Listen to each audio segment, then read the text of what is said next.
या बातमीचे प्रायोजक आहेत सुप्रसिद्ध हॉटेल बडे पीर, लक्ष्मी मार्केट, विजापूर वेस्ट आणि दुसरी शाखा जिंदाशहा मदार चौक, सोलापूर। मध्य रेल्वेच्या रेल्वे संरक्षण दलाने अंमली पदार्थांच्या तस्करी विरोधात मोठी कारवाई करत तब्बल 43 किलो गांजा जप्त केला आहे।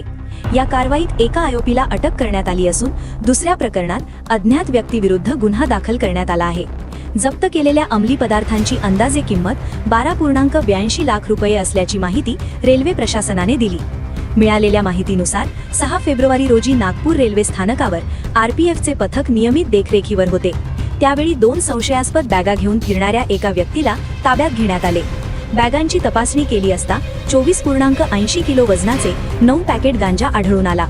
चौकशीत आरोपीने आपले नाव शाहिद खान, राभिंड, मध्य प्रदेश असे सांगितले असून तो हा गांजा ग्वालियरला पोहोचवण्यासाठी घेऊन जात असल्याचे कबूल केले। दरम्यान 3 फेब्रुवारी रोजी कलबुर्गी रेल्वे स्थानकावर आरपीएफ आणि जीआरपीच्या संयुक्त पथकाने ट्रेन क्रमांक 110-20 कोणार्क एक्सप्रेसची तपासणी केली। कोच B1 मधील बर्थ क्रमांक 41 खाली एक बेवारस बॅग आढळून आली। बॅग तपासल्यावर त्यात 18.20 किलो वजनाचे 18 बंडल गांजा सापडले। या गांजाची किंमत सुमारे 9.10 लाख रुपये असल्याचे सांगण्यात आले।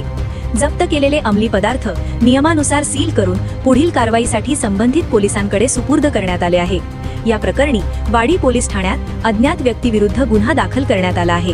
रेल्वे प्रशासनाने सांगितले की आरपीएफ आणि जीआरपीच्या समन्वयामुळे रेल्वे मार्गावरील अंमली पदार्थांची तस्करी रोखण्यात मोठे यश मिळत आहे।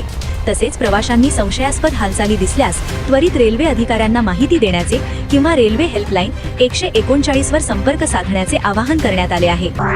ताज्या घडामोडीसाठी पाहत रहा लोकराज्य न्यूज मराठी।